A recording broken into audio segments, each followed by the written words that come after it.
यह राज्यव्यापी हमारी पार्टी के युवा इकाई और छात्र इकाई के द्वारा ज्ञात होगा आपको।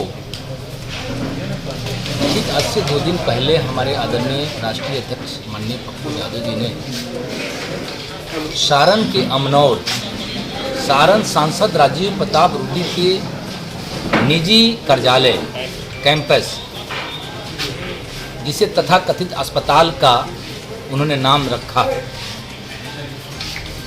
उनके गुनाहों के एम्बुलेंस पर से चादर हटाया था और पूरे देश और दुनिया को बताया था इस वैश्विक महामारी कोरोना काल में एक एम्बुलेंस 10 किलोमीटर पर जहां 30,000 किराया ले रही है, एम्बुलेंस के अभाव में लोग रिक्शा, साइकिल और मोटरसाइकिल पर परिजन को अस्पताल पहुंचा रहे हैं। और ऐसी परिस्थिति में 40 का 40 एम्बुलेंस भाजपा सांसद राजीव प्रताप रूडी के निजी आवासीय कार्यालय पर पड़ा हुआ है।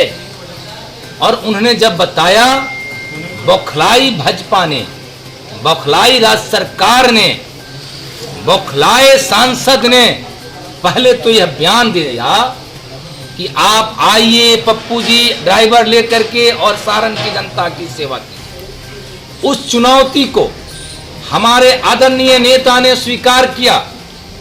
स्वीकार करने के उपरांत उन्होंने 40 का 40 ड्राइवर भेजने का उन्होंने उनके उस चुनौती को आग्रह पूर्वक कहा कि मैं भेज रहा हूं। मैं खुद ले जाने के लिए तैयार था, मैं गया भी, लेकिन तब तक राज्य सरकार और वहां का स्थानीय प्रशासन के मिलीभगत से सांसद महोदय ने एम्बुलेंस को हटवा रखा और सबसे अपने कुक्रम और दुष्कर्म को, अपने अपराध को, अपने उस गलती को छुपाने के लिए किसी सिरफिरे से, अपने लोगों से एम्बुलेंस को तुड़वा करके 1-2 मुकदमा फर्जी जबरन कराया गया। अमनौर थाने में हम डरने वाले नहीं हैं, हम जनाधिकार के लोग हैं, हम जनता के प्रति समर्पित और मर मिटने वाले लोग हैं। हम पप्पू यादव जी के आह्वान पर जनता की सेवा के लिए इस कोरोना काल में कुर्बानी और अपनी जान पर खेल करके लगे हुए हैं। हमारे यहाँ आदरणीय सभी नेताओं ने ऐसे संकल्प के साथ लगातार आज 8वें दिन लोगों के घर घर, लोगों के अस्पताल में आज धरना पे बैठे हुए हैं। बिल्कुल धरना पर इसलिए बैठे हैं कि राजीव प्रताप रूडी कोविड एक्ट के तहत, महामारी एक्ट के तहत उन पर मुकदमा नीतीश कुमार जी कीजिए, उन्हें गिरफ्तार कीजिए। और एक सेवक को, जिसका सबका सेवक है, नीतीश कुमार जी के भी लोग भी आकर के उनसे मदद मांगते हैं और सेवा ले जाते हैं। पिछले दिनों जो छपरा जिला के अमनौर में घटना घटी, लगभग 49 एम्बुलेंस छिपा के रखे हुए थे, पूरे देश ने देखा। उसके खिलाफ 24 घंटे लग जाते हैं पप्पू यादव को किस तरह फंसाया जाए, इसको विचारने में। सरकार उनकी है, डीएसपी उनके हैं, एसपी उनके हैं, वो लोग 24 घंटा बैठ के भूमिका को तैयार करते हैं और उसके बाद खुद से गाड़ी को फोड़ पप्पू यादव पर मुकदमा दर्ज करते हैं। तो हम लोग मांग को बैठे हैं कि इनको मुकदमा वापस लिया जाए और जो रूडी ने 49 एम्बुलेंस छुपा के कोविड एक्ट का उल्लंघन किया है, उन पर मुकदमा हो, इस मांग को हम लोग बैठे हैं। अब जो घटना घटी है उसको मैनेज करने के लिए बिहार के पूर्व उप मुख्यमंत्री और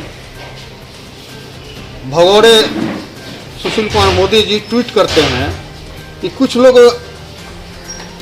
जब महामारी फैलता है तो राजनीति करने चले आते हैं, तो आपने क्यों नहीं कर लिए? आप भी आ जाते, इस बिहार से आप हैं, बिहार में आके अस्पताल जो आपके पीएमसीएच है, एनएमसीएच का मुआयना कर लेते, कोविड वार्ड घूम कर देख लेते।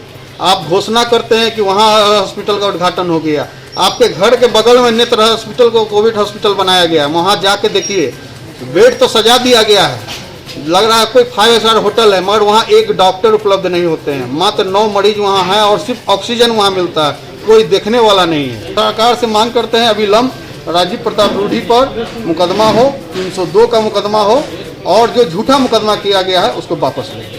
क्या मांग करते हैं? आज सांकेतिक धरने पे बैठे हैं। पूरे बिहार में जिस तरह से लाशों का अंबार पड़ा हुआ है, वैसे स्थिति में एम्बुलेंस की जो किल्लत हो रही थी, एम्बुलेंस द्वारा जबरन 20,000 30,000 3-3 4-4 किलोमीटर का वसूला जा रहा था। उस परिस्थिति में आदरणीय पप्पू यादव जी ने जो खुलासा कराया, जो ये मानवता को हनन करने का जो काम किया है सांसद ने, उस सांसद की पोल खोलने की सिला ये मैंने सबक मिला है कि उन्होंने जबरन आवाज को दबाने के लिए हमारे नेता, जन के नेता, जन के सेवक, उनको दबाने के लिए जबरन मुकदमा किया गया है। उसके विरोध में ये पूरे राज्यव्यापी धरना है और हम लोग को आवाज को दबा नहीं सकता है, चाहे आप जो कर लीजिए। क्या मांग करते हैं? मांग करते हैं कि इस केस को वापस लिया जाए और उस आदमी पर मुकदमा किया जाए, देशद्रोह का मुकदमा किया जाए, जिसने इस महामारी में और एम्बुलेंस की किल्लत रहते भर में अपने घर में एम्बुलेंस को छुपा के रखा, वो भी सैकड़ों एम्बुलेंस की संख्या में। ये बहुत ही कम से कम तो अपना छपरा वासियों, सारण वासियों के लिए तो काम आते, जो वोट लेकर चले गए एसी रूम में सोने के लिए। ऐसे व्यक्ति पर देशद्रोह का मुकदमा होना चाहिए।